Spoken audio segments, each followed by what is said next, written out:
अपने हाथों को उठाएंगे, आगे बोलेंगे परमेश्वर जितनी अंधकार की शक्तियां मेरे अगले लेवल से मुझे रोकती, जितनी पाप की ताकत रोकती, सर्वशक्तिमान परमेश्वर तेरी डिलीवरेंस की ताकत मुझ पे उतरे और मेरा अगला लेवल मेरे पास हो। बोलो हर अंधकार की शक्ति और उसकी ताकतें गिरा दी जाएं जो मेरे जीवन के खिलाफ है। रिलीज करो होली गोस्ट फायर को यीशु मसीह के नाम में ऊंची आवाज में। अपने हाथों को उठाओ, मेरे साथ एक मन हो जाओ। मैं आपके हाथों को आशीषित घोषित करता हूं। जो हाथ आज स्वर्ग तक उठे हैं, यीशु मसीह के नाम में खुदावंद आपके हाथों का फल आपको खाने के लिए देगा। आपको फाइनेंशियली वो ब्लेस करेगा, अपने किंगडम को बढ़ाने के लिए वो आपको बढ़ाएगा। आमीन। ऊंचा आशीष आपकी। मैंने कहा आमीन ऊंचा, अगर तो ये आशीष है आपकी। होली स्पिरिट कर अगर आमीन सीरियस वाला, विश्वास वाला, तो ये आशीष आपकी। आमीन। स्वागत है यीशु मसीह की हजूरी में। आप सेम वापस नहीं जा रहे, ऑलरेडी आप खुदावंद के इन्फ्लुएंस के नीचे हो। उसके एंजल्स आपको छू रहे हैं। जो व्यक्ति इस आवाज को सुन रहे हैं, मैंने कहा आप खुदावंद के इन्फ्लुएंस के नीचे हैं और अपने टेस्टिमनी के साथ वापस जा रहे हैं। मैं फिर से आपको रिलीज करता हूं प्रार्थना करने के लिए। मैं आपको रिलीज करता हूं रोजे रखने के लिए। जिस शैतान ने आपको बांधा और प्रार्थना करने नहीं देता, रोजे रखने नहीं देता, मैंने कहा यीशु मसीह के नाम में रिलीज हो जाओ।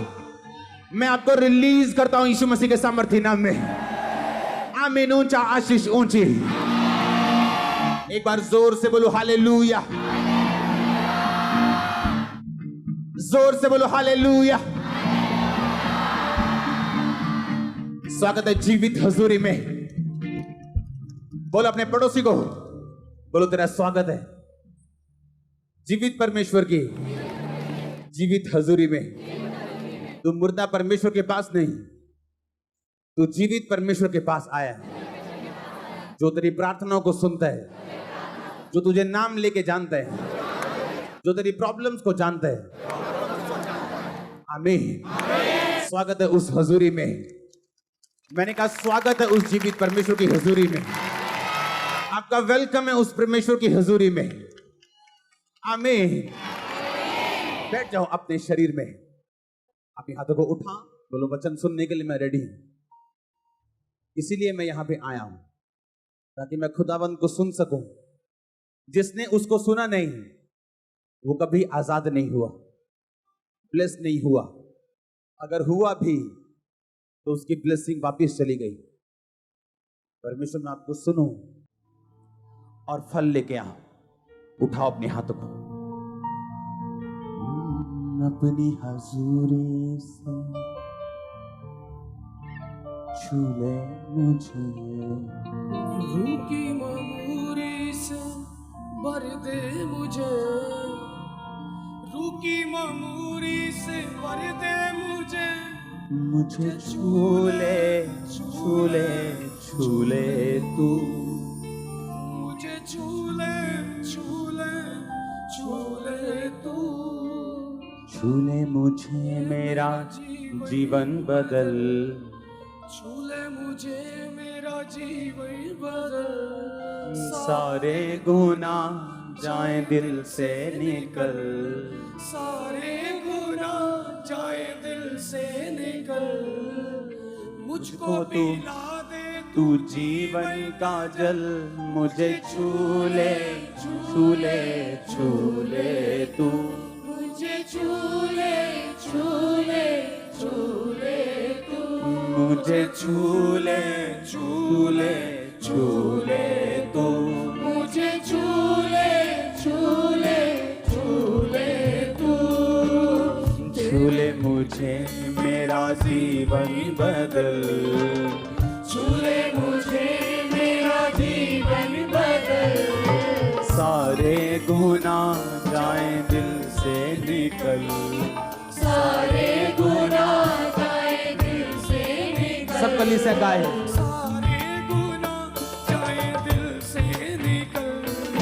सारे गुनाह जाए दिल से जीवन का जल मुझे झूले झूले झूले तू मुझे झूले झूले झूले तू मुझे झूले झूले झूले तू मुझे झूले झूले झूले तू। अपने हाथों को उठा, जितना वचन आज मैं सुनूं 100 गुना फल लेके आऊं। थैंक यू जीसस बोलते हुए अपने हाथों को हिलाते हुए तेरे वचन हृदय में भरूं, तेरे वचन हृदय में भरूं, जो तू ना चाहे मैं वो ना करूं, जो तू ना चाहे मैं वो ना करूं, जब तक है सांसें मैं तुझसे डरूं, मुझे झूले झूले झूले तू मुझे झूले झूले झूले तू मुझे झूले झूले झूले तू मुझे झूले झूले झूले तू। अपनी हजूरी से मेरे खुदा, अपनी हजूरी से मेरे खुदा, रूकी मामूरी से मेरे खुदा, रूकी मामूरी से मेरे। अपने हाथों को उठाओ। Thank you Jesus. ऊंची आवाज में हिला के अपने हाथों को वर्शिप करते हुए अपने दिल से, रूह से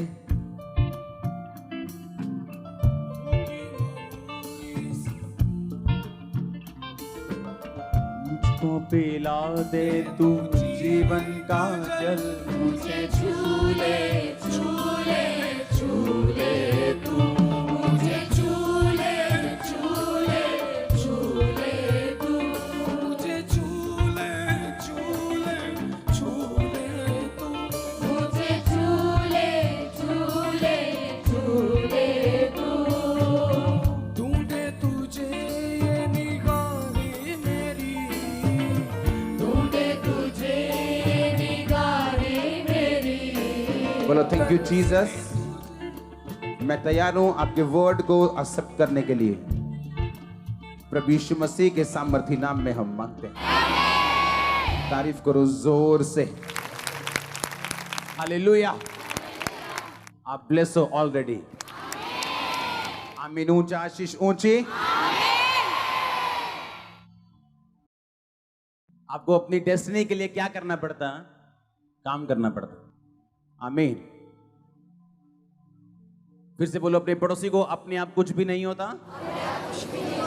तुझे अपनी डेस्टिनी, अपनी मंजिल के लिए काम करना पड़ता है। आमीन।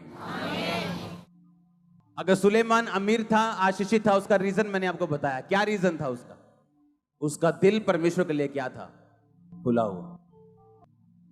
जोर से बोलो हालेलुया। उसका हार्ट क्या था परमेश्वर के लिए? खुला हुआ। और रास्ते में जब वो परमेश्वर के भवन में जा रहा था, 1000 होम बलि उसने चढ़ाए। उसी रात को परमेश्वर ने विजन दिया और बोला तुझे क्या चाहिए? उसने कहा तेरा दास जो छोटा सा लड़का है, जो अंदर बाहर आना जाना नहीं जानता, जो तेरी इतनी बड़ी प्रजा का न्याय कर सके, मुझे बुद्धि चाहिए। और बाइबल कहती है परमेश्वर ने उसी रात उसको बोला कि मैं तुझे बुद्धि भी दूंगा और मैं तुझे इतना पैसा भी दूंगा, ऐश्वर्य भी दूंगा, जो आज तक मैंने किसी राजे को ना तो दिया ना तो दूंगा। कुछ भी अपने आप नहीं होता। रूथ का परमेश्वर की ब्लड लाइन से जुड़ना,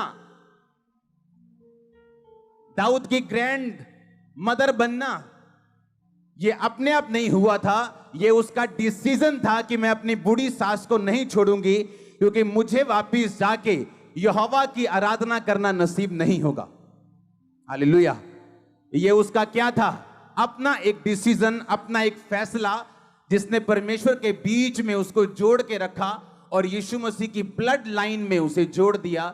आज भी जब अब्राहम से लेके या आदम से लेके यीशु मसीह तक जब पीढ़ियों का वर्णन किया जाता है, कभी 42 पीढ़ियों का, कभी जब आप उसके माता के पिता के पिता की वर्णन को देखते हैं, तो उसमें रूत का जिक्र है, रूथ के हस्बैंड का जिक्र है। आमीन। मरियम आसमान से उतरी हुई फरिश्ती नहीं थी। बाइबल कहती है इसी धरती पे जीने वाली थी, और उसने कहा था, जब परमेश्वर ने उसको बोला था कि मैंने तुझे चुनता हूं एक लौते यीशु मसीह को पैदा करने के लिए, और तू गर्भवती होगी, तो बाइबल कहती है उसने कहा था परमेश्वर ने अपनी दासी की दीनता के ऊपर क्या की है? दृष्टि की।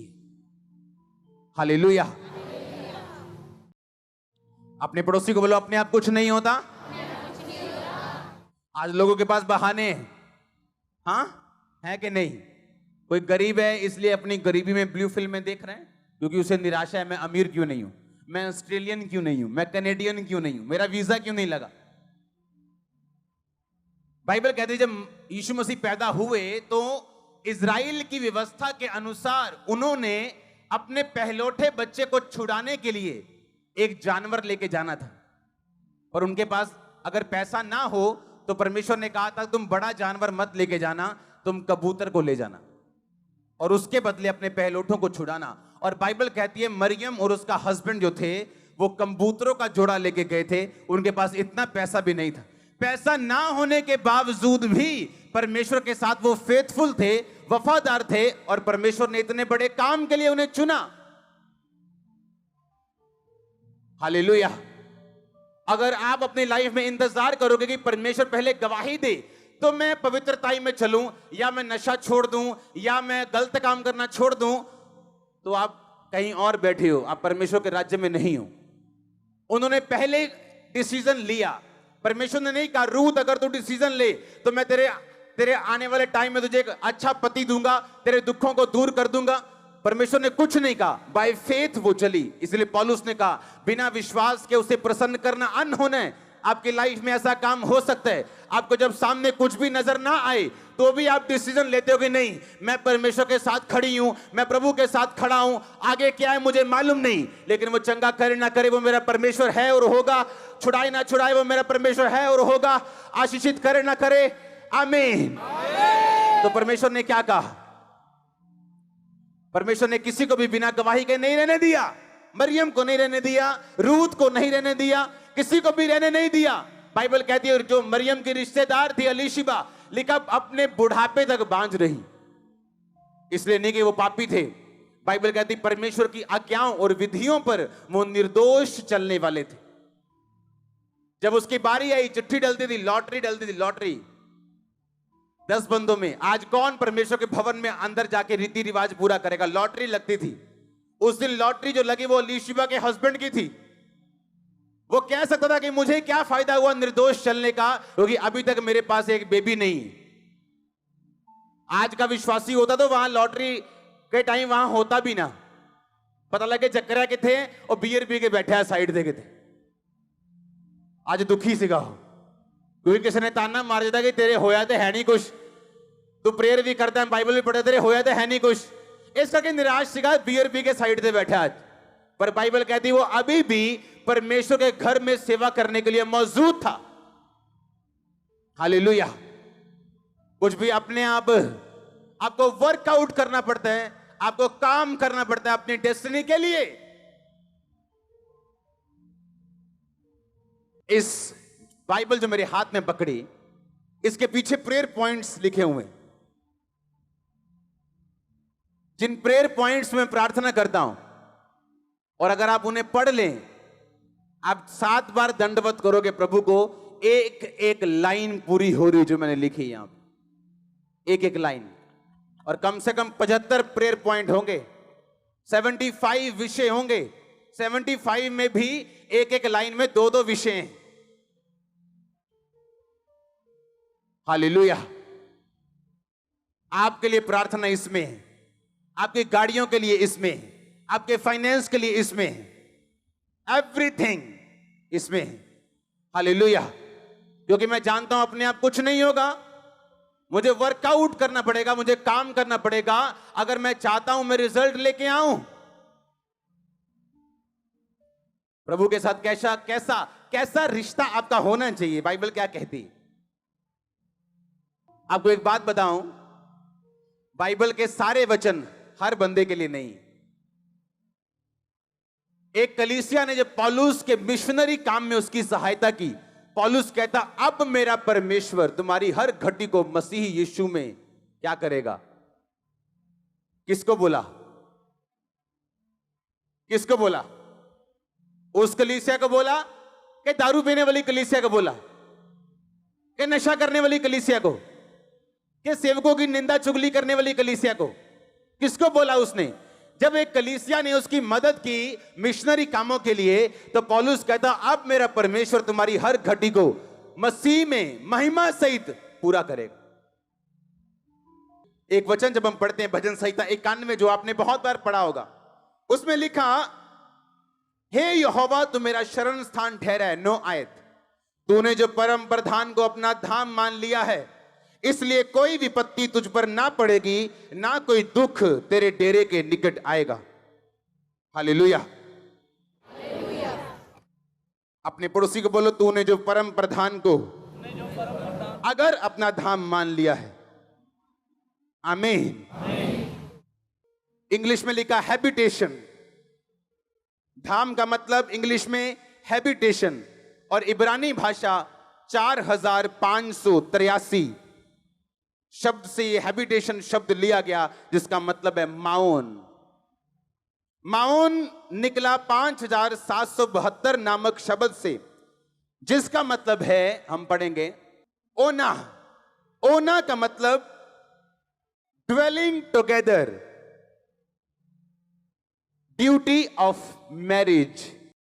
जैसे हस्बैंड और वाइफ इकट्ठा रहते हैं, उस शब्द के लिए, उस काम के लिए जो शब्द यूज किया जाता है उसको बोलते हैं ओना। परमेश्वर कहता तूने जो परम प्रधान को अपना ओना मान लिया है। क्या मान लिया है? मतलब धाम। धाम मतलब अब आप समझेंगे, धाम बताने कोई तीर्थ स्थान होगा चौड़ा सा, उसको धाम बोलते हैं। धाम यानी इब्रानी भाषा से लिया गया, जिसका मतलब दोबारा देखेंगे हम, ओना। ओना शब्द तब यूज किया जाता है जब हस्बैंड और वाइफ इकट्ठे रहते हैं। ओना शब्द का मतलब ड्यूटी ऑफ मैरिज, इकट्ठे रहना। आपके बेस्ट फ्रेंड से आपकी लड़ाई हो जाए, आप 10 दिन उससे दूर रह सकते हो। हां, रह सकते हो कि नहीं? पर अपने हस्बैंड से नहीं रह सकते। घर थोड़ी छोड़ जाओगे। वाइफ से तो नहीं रह सकते, घर थोड़ी छोड़ जाओगे। हाँ या ना? कितने मेरी बात को समझ रहे हैं? जिस बात से आपके दोस्त के साथ आपका रिश्ता बिगड़ सकता है, पर आप अपनी फैमिली में वो रिश्ता नहीं बिगाड़ते हो। समझ रहे हो कि नहीं? हां, परमेश्वर कहता है तूने जो अपना रियल फैमिली मुझे मान लिया है। जैसे हस्बैंड और वाइफ इकट्ठा रहते हैं, अगर तू मेरे साथ इकट्ठा रहे तो कहता कोई विपत्ति तुझ पर ना पड़ेगी, ना कोई दुख तेरे डेरे के निकट आएगा।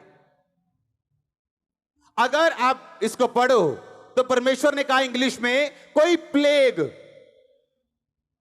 प्लेग।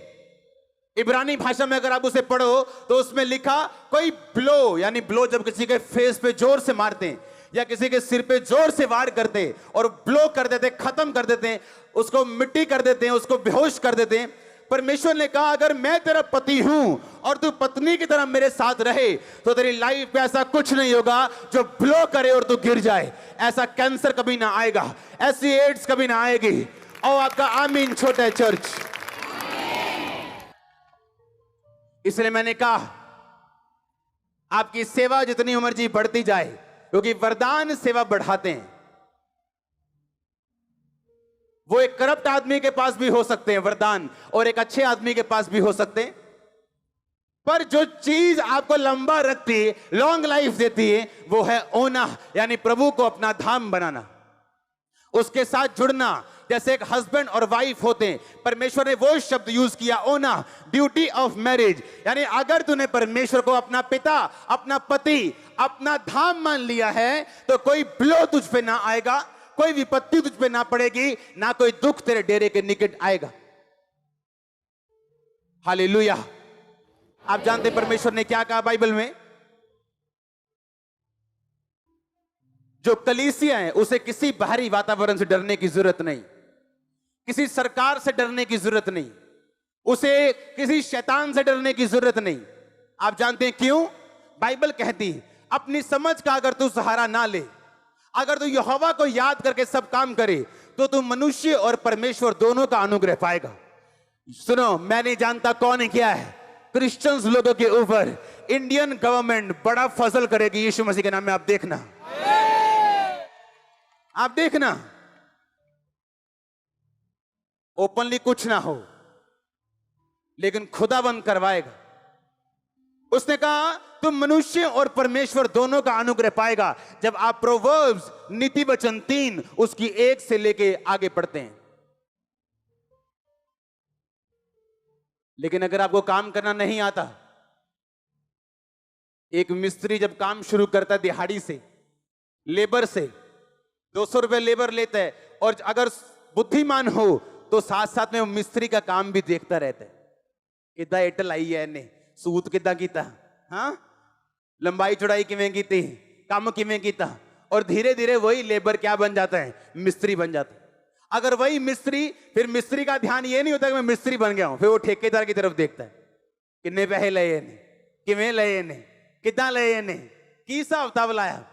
फिर जब वो बुद्धिमान मिस्त्री ठेकेदार बनता है, आमीन, फिर वो ठेकेदार बन के भी खुश नहीं, फिर वो आगे देखता है बड़े बड़े कॉन्ट्रैक्टर्स ये कैसे काम करते हैं, जीएसटी नंबर लेते हैं, आगे काम करते हैं। लेकिन जो बुद्धू लेबर है वो लेबर का लेबर रहता सारी उम्र। आप समझ रहे कि नहीं? हाँ, उसी तरह एक क्रिश्चियन है तो क्रिश्चियन आता चर्च है, आमीन भी बोलते हैं, प्रेयर भी करता है, लेकिन उससे ये नहीं पता बाइबल में लिखा क्या है। मैंने क्रिश्चियन लोगों को घटनाओं का शिकार होते देखा, ब्लो होते देखा, क्योंकि आपको इसके खिलाफ प्रार्थना करनी पड़ती है अगर आप चाहते हो कि ये चीजें आपके साथ ना घटें। एक सेवा में बंदा, अच्छा बंदा, पवित्रताई में बंदा एक हॉस्पिटल में काम करता था जहां किडनी पेशेंट आते थे। बोलता था पता क्या, कहता यार मेरे को किडनी पेशेंट देख नहीं होते डायलिसिस वाले, रब्बा जो मर्जी हो जाए किडनी का रोग ना मैनू लाई। उसको किडनी का ही रोग हुआ, दोनों किडनियां फेल हो गई, अच्छे बंदे की। क्यों? शैतान डर को सूंघता है।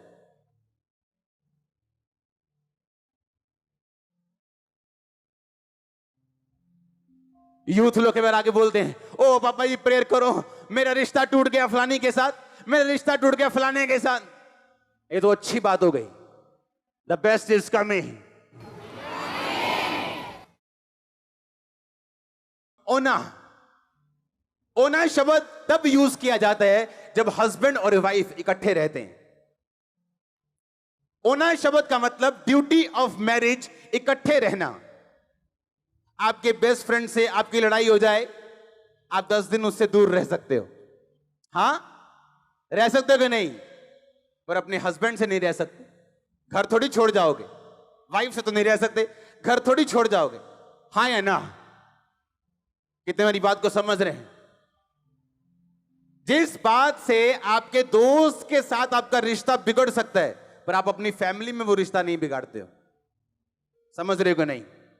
हां, परमेश्वर कहता है तूने जो अपना रियल फैमिली मुझे मान लिया है, जैसे हस्बैंड और वाइफ इकट्ठा रहते हैं, अगर तू मेरे साथ इकट्ठा रहे तो कहता कोई विपत्ति तुझ पर ना पड़ेगी, ना कोई दुख तेरे डेरे के निकट आएगा। अगर आप इसको पढ़ो तो परमेश्वर ने कहा इंग्लिश में कोई प्लेग, इब्रानी भाषा में अगर आप उसे पढ़ो तो उसमें लिखा कोई ब्लो, यानी ब्लो जब किसी के फेस पे जोर से मारते हैं या किसी के सिर पे जोर से वार करते और ब्लो कर देते, खत्म कर देते हैं, उसको मिट्टी कर देते हैं, उसको बेहोश कर देते हैं।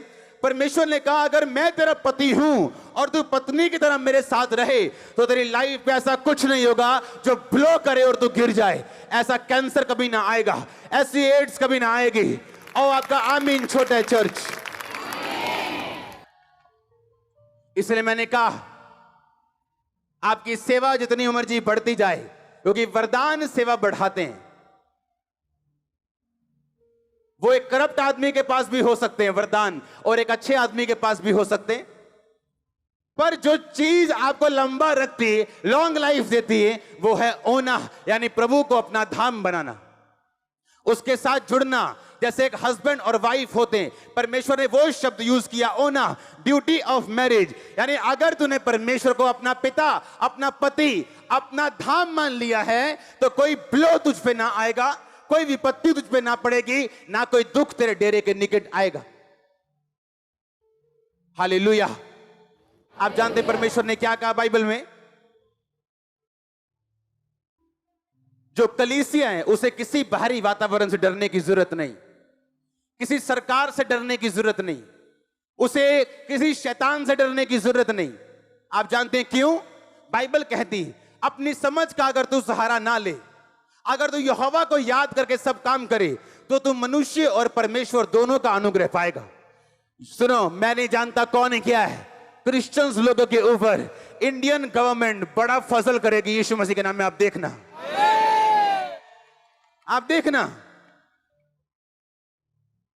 ओपनली कुछ ना हो, लेकिन खुदाबंद करवाएगा। उसने कहा तुम मनुष्य और परमेश्वर दोनों का अनुग्रह पाएगा, जब आप प्रोवर्ब्स नीति वचन 3 उसकी 1 से लेके आगे पढ़ते हैं। लेकिन अगर आपको काम करना नहीं आता, एक मिस्त्री जब काम शुरू करता है दिहाड़ी से, लेबर से 200 रुपए लेबर लेता है, और अगर बुद्धिमान हो तो साथ साथ में वो मिस्त्री का काम भी देखता रहता है, कितना एटल आई है ने, सूत कितना कीता, हाँ लंबाई चौड़ाई किवें कीती, काम किवें कीता, और धीरे धीरे वही लेबर क्या बन जाता है? मिस्त्री बन जाता है। अगर वही मिस्त्री, फिर मिस्त्री का ध्यान ये नहीं होता कि मैं मिस्त्री बन गया हूं, फिर वो ठेकेदार की तरफ देखता है, कितने पैसे लए ने, किवें लए ने, कितना लए ने, की हिसाब किताब लाया। फिर जब वो बुद्धिमान मिस्त्री ठेकेदार बनता है, आमीन, फिर वो ठेकेदार बन के भी खुश नहीं, फिर वो आगे देखता है बड़े बड़े कॉन्ट्रैक्टर्स ये कैसे काम करते हैं, जीएसटी नंबर लेते हैं, आगे काम करते हैं। लेकिन जो बुद्धू लेबर है, वो लेबर का लेबर रहता सारी उम्र। आप समझ रहे कि नहीं? हाँ, उसी तरह एक क्रिश्चियन है तो क्रिश्चियन आता चर्च है, आमीन भी बोलते हैं, प्रेयर भी करता है, लेकिन उसे ये नहीं पता बाइबल में लिखा क्या है।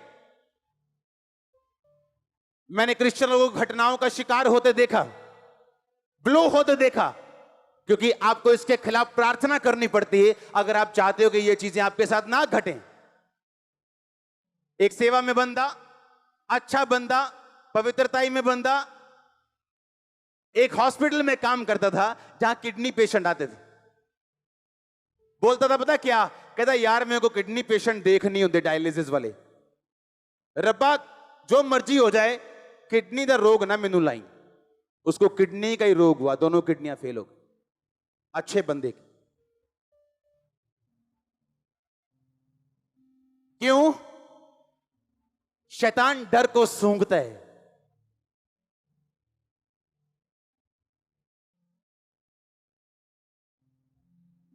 यूथ लोग के बारे आगे बोलते हैं, ओ पापा जी प्रेयर करो, मेरा रिश्ता टूट गया फलानी के साथ, मेरा रिश्ता टूट गया फलाने के साथ। ये तो अच्छी बात हो गई, द बेस्ट इज कमिंग। तेरी लाइफ से गुड गया है, बेटर आने वाला, बेटर जाएगा तो बेस्ट आने वाला है, हाँ या ना? क्योंकि आप वचन को अपने लिए कैसे काम करने के लिए मोड़ना है आप जानते हो, पर अगर आप कुछ नहीं जानते आप रोओगे, आप चिल्लाओगे।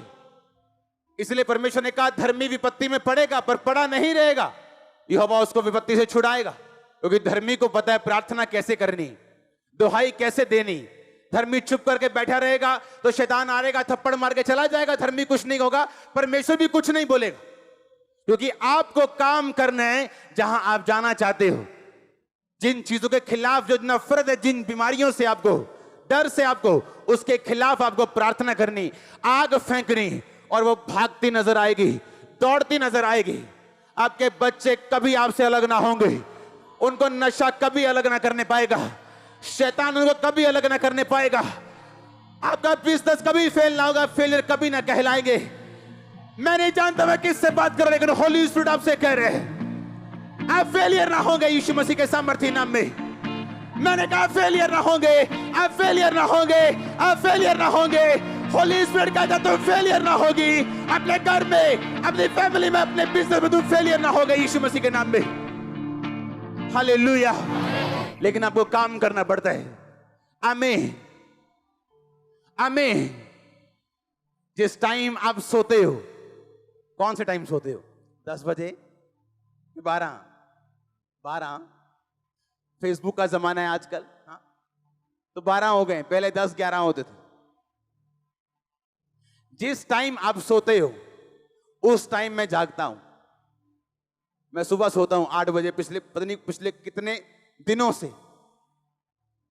मुझे एक बात मालूम है, अपने आप कुछ भी नहीं होगा, नहीं होगा, अपने आप कुछ नहीं होगा।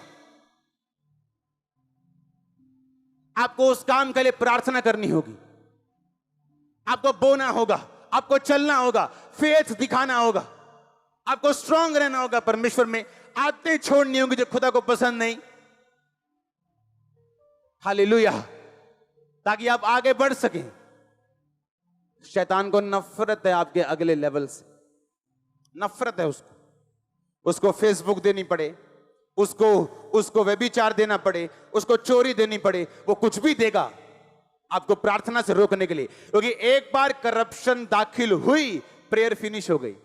आप करोगे, आपको मालूम है खुदावंद सुन नहीं रहा मेरी।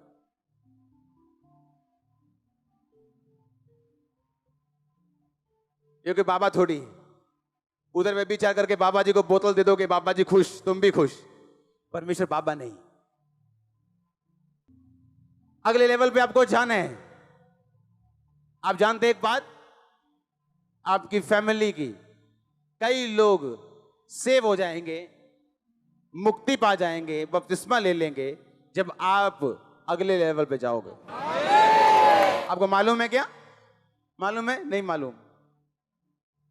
कुछ फैमिली मेंबर्स आपके ऐसे हैं, आप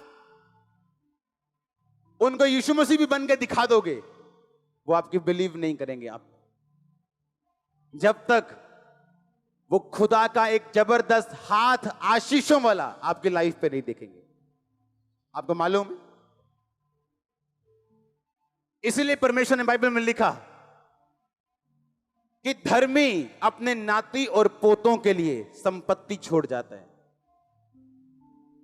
धन और घर पुरखाओं के भाग से और बुद्धिमती पत्नी यहोवा की ओर से मिलती। हर ब्लेसिंग बाइबल में से, हर ब्लेसिंग खुदा की ओर से। और जब आपका कुछ परिवार के मेंबर जब आपके लाइफ पे नॉन कंपेरेबल ऐसी ब्लेसिंग जो किसी की लाइफ पे नहीं है, उनके आसपास जब देखते, आपके खुदा पे यकीन करते, आपकी बातें नहीं सुनते। वो आप चाहे लाख पवित्रताई में, वो आपको नहीं सुनते। आप कुछ भी कर लो, आपके नहीं सुनते। पर जब आपकी लाइफ में ब्लेसिंग एंटर करती, हर कोई सलाम ठोकता है। हाँ या ना? आप ब्लेसिंग के हकदार हो और यीशु मसीह के नाम में ब्लेस्ड हो। और आमीन। जितना ऊंचा आशीष उतनी ऊंची।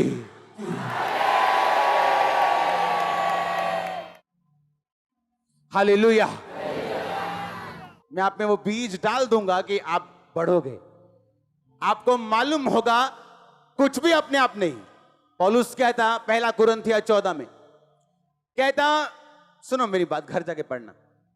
कहता जो अन्य भाषा में बातें करता है वो अपनी ही उन्नति करता है। यूनानी भाषा में लिखा, उन्नति का मतलब शरीर, शारीरिक उन्नति, आत्मिक उन्नति और प्राण की उन्नति। शरीर यानी पैसे की उन्नति, बिजनेस की उन्नति, फैमिली की उन्नति, बीमारियों में फ्री हो रहे हैं, डिलीवरेंस हो रही, शरीर की उन्नति हो रही।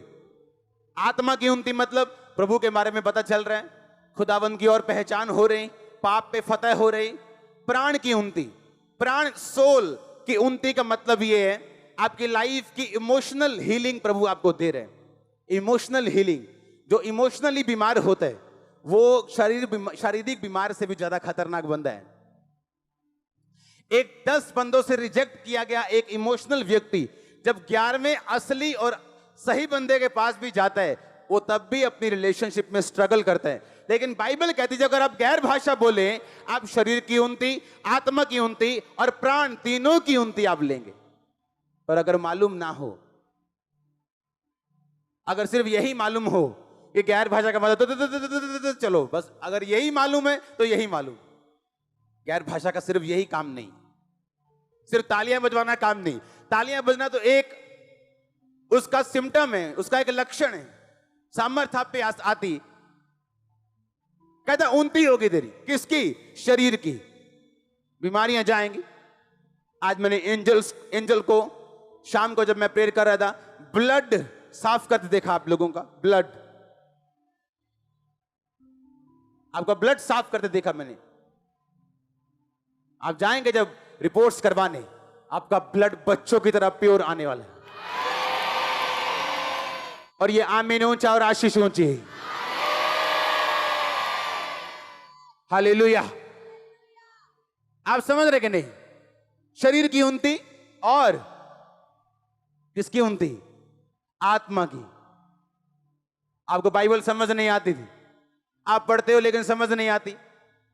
लेकिन जैसे जैसे आप आत्मा में बढ़ते हो, आपको बाइबल समझ आती है। लेकिन जो गैर भाषा बोलेगा वो शरीर की उन्नति लेगा, आत्मा की उन्नति लेगा और प्राण की उन्नति लेगा। जब प्राण की उन्नति होती, आपकी फैमिली में, आपके क्लोज में, आपके दूर में जो रिलेशनशिप्स हैं आपकी, वो स्ट्रांग होती। मन मुटाव नहीं होता फिर फैमिली में। पता है ये राइट है, करना है, हस्बैंड को भी वाइफ को भी। पर जहां आत्मा की गैर भाषा नहीं है, वचन की नॉलेज नहीं है, वहां पे लड़ाइयां होंगी। हस्बैंड बोलेगा ये लड़ती है, वाइफ बोलेगी ये पीते हैं। लेकिन अगर ये बात आपको मालूम नहीं कि गैर भाषा बोलने से क्या हो सकता है, तो ये आपकी गलती है। और पौलुस ने नहीं कहा कि खुदा से मांगो और वो तुम्हें आत्मा की भरपूरी देगा। कहता पवित्र आत्मा से तुम भरपूर होते जाओ। उसने ये नहीं कहा तुम मांगो, कहता होते जाओ। खोना कैसे? कहता स्पीकिंग टू योरसेल्फ, अपने आप से। कहता बात कर। जब तू अपने आप से बात करे तो बाइबल के बीच से बात कर। अपने सिम्टम्स नहीं देखने। हाय मेरी लत सोई जाती है, मम्मा जी करियो प्रेयर। मेरी भाई बोले क्या बोल रही तू? अगर तू मुंह से बोली जाएगी मेरी लत सुन, मेरी बांह सुन, तेनू खुदा भी तेरे सुनपन नू हटा नहीं सकता। जो गरीब है बोले मैं अमीर हूं, जिसकी टांग सुन है बोले उसके कोड़े खाने से। उसने सिम्टम नहीं देखना, उसने वो बोलना है जो बाइबल कहती है। मैंने क्रिश्चियन लोग देखे 40 साल तक प्रेयर लाइन में खड़े हैं, दुष्ट आत्मा नहीं जा रही। शेम आनी चाहिए, शर्म आनी चाहिए, शर्म। क्रिश्चियन बंदा दुष्ट आत्मा की डिलीवरेंस के लिए खड़ा है। आपके अंदर इतनी पावर है, आप अपने मुंह से शैतान को शर्मिंदा करके सारी उम्र बिना खेले शैतान पे फतेह पाके जी सकते हो, सिर्फ अपने मुंह से। प्रेयर की जरूरत नहीं, नहीं जरूरत। मेरे वर्ड्स लो, प्रेयर की जरूरत नहीं। बाइबल कहती है मैंने तुम्हें सांपों और बिच्छुओं को रौंदने का पूरा अधिकार दिया। किसी वस्तु से तुम्हें कुछ हानि नहीं होगी। लेकिन तुम कहते हो नहीं जी, शैतान था 40 साल तो मेरे पीछे, एक ही में जा सकता। मैं तो देना या गाटी पाई है पूरी, मैं तो जान ही नहीं देना इनू।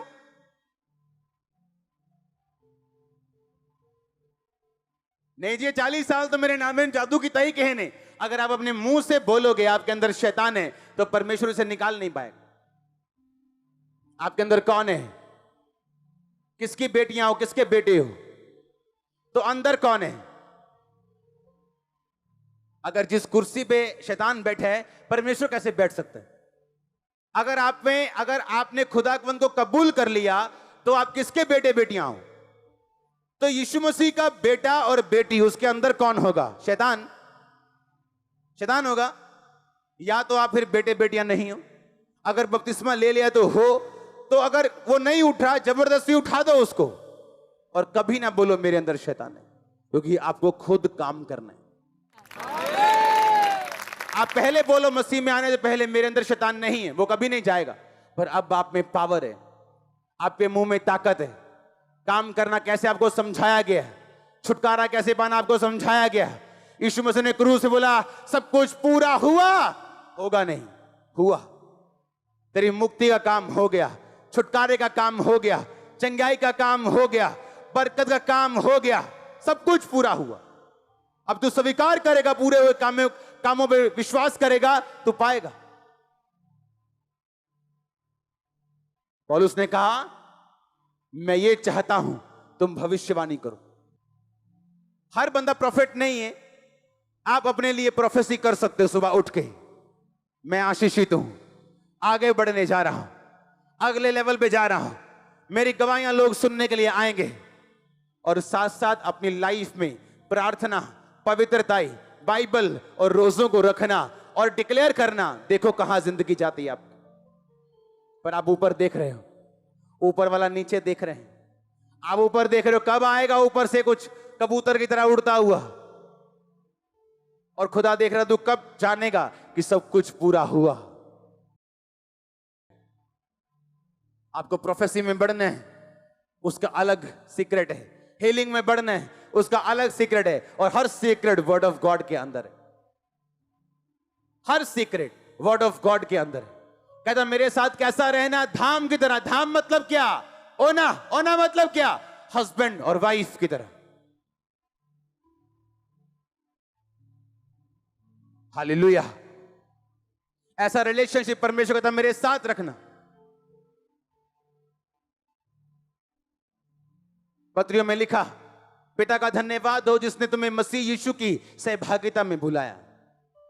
सहभागिता का मतलब भी यूनानी भाषा में है, जिस तरह हस्बैंड और वाइफ होते हैं, उसी सहभागिता में परमेश्वर ने तुझे अपने साथ बुलाया। इतनी क्लोजनेस, इतनी टुगेदरनेस तुम्हारी लाइफ में प्रभु के साथ होनी चाहिए, इसीलिए उसने तुम्हें अपने पास बुलाया। आपका हस्बैंड, आपकी वाइफ, आप एक्सेप्ट करोगे आपका हस्बैंड आपको छोड़ के किसी और के पास जाए? ग्रहण करोगे क्या? परमेश्वर आपका हस्बैंड है, वो भी नहीं चाहता व्यभिचार करे और किसी और के पास जाए। कहता वैसी सहभागिता कर तू मेरे साथ रखे, कोई फ्लो तेरे ऊपर नहीं आएगा, कोई प्लेग तेरे ऊपर नहीं आएगा।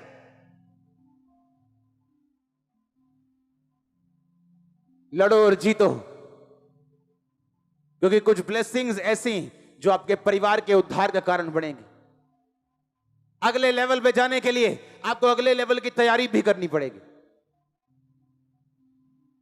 आपका छोटा बच्चा जब नैपी डालता है, हाँ, आप खुश होते हो, मेरा बच्चा अच्छा है। हाँ, जब वो 3 साल का हो जाए, 4 का हो जाए, फिर 5 का हो जाए और फिर भी नैपी डाले, अच्छा लगेगा? अगर 18 साल का हो गया नैपी डाले तो क्या होगा?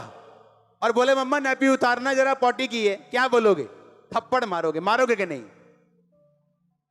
आप 18 साल के हो गए हो आत्मा में, पर अभी भी नैपी लगा है पीछे। प्रेयर कितनी है? 15 मिनट। अच्छा, कितनी देर से चर्च जा रहे हो? 5 साल से। प्रेयर कितनी है? 15 मिनट। तुम उस बच्चे की तरह हो जो शरीर में जवान हो गया पर अभी भी नैपी लगा के बैठा, आत्मा में, दिमाग में जवान नहीं हो, मंद बुद्धि। आज कितने केस आए होंगे मंद बुद्धि? पूछो उनके माता पिता से, क्या अच्छा लगता है ये मंद बुद्धि रे? बोलेंगे नहीं, हम प्रार्थना करते हैं ये चंगा हो। क्यों? कोई माता पिता नहीं चाहता। कितने रोजे रखते हो तुम हफ्ते में? एक भी नहीं। तुम शरीर में तो बड़े हो गए हो पर दिमाग में अभी छोटे हो, आत्मा में इतने छोटे हो, अभी भी नैपी लगा है तुम्हारे पीछे। छोटा बच्चा जो नखरे करते हैं उसको मम्मी डैडी सहते हैं, जब बच्चा बड़ा होता है तो वो नखरे नहीं सहते। छोटा बच्चा जब पापा घर से निकलते बोलता है पापा वीडियो गेम ना लेके आए ना, तो देखना मार पड़ेगी। और जब बेटा बड़ा हो जाता है बाप कहता अगर ये काम ना हुआ मेरे आधे तक तो मार पड़ेगी। हम क्या बोले? बाप बदल गया, पापा का प्यार चेंज हो गया? नो, पापा छोटे बच्चे से और तरह से बात करेंगे, लेकिन जब बच्चा बड़ा हो जाए उससे और तरह से करेंगे। आप बड़े हो चुके हो, आप जब मसीह में आए थे छोटे थे, अब खुदावन ऐसी मुसीबतों से आपको होकर गुजारेगा जानबूझ के, आपको बड़ा करने के लिए, आपको चेक करने के लिए, परखने के लिए, आपके विश्वास को टेस्ट करने के लिए। बड़े हो जाओ, बड़े हो जाओ, बड़े हो जाओ। अभी भी डर रहे हैं बपतिस्मा लेने से। चर्च में आते 5 साल हो गए, अभी भी डर रहे हैं फास्टिंग करने से। अरे अब तो डॉक्टर्स ने कहना शुरू कर दिया हफ्ते में 1 उपवास किया करो। अब तो डॉक्टर्स भी बाइबल की पावर को मानने लगे कि अगर 1 हफ्ते में उपवास करोगे तो लीवर अच्छा रहेगा। जब बाइबल कह रही उस पर यकीन करो। अब तो डॉक्टर भी कहने लग गए। हालेलुया। अपने पड़ोसी को बोलो काम कर, खुदा ने तुझे ताकत दी है, तू काम करेगा और फलवंत होगा। पौलुस कहता पवित्र आत्मा से भर, कहता गैर भाषा बोल, कहता भविष्यवाणी कर। जो चाहिए, अगर आज कान खुले, आंखें खुली, जो मैं कह रहा हूं उसे ध्यान से सुनना। जो चाहिए उसमें कदम रखो अगला यीशु मसीह के नाम में अपने आप। मैं नहीं जानता आप समझेगे नहीं। मैंने कहा जो चाहिए उस पे कदम रखो, अगला खुदा आपके साथ है।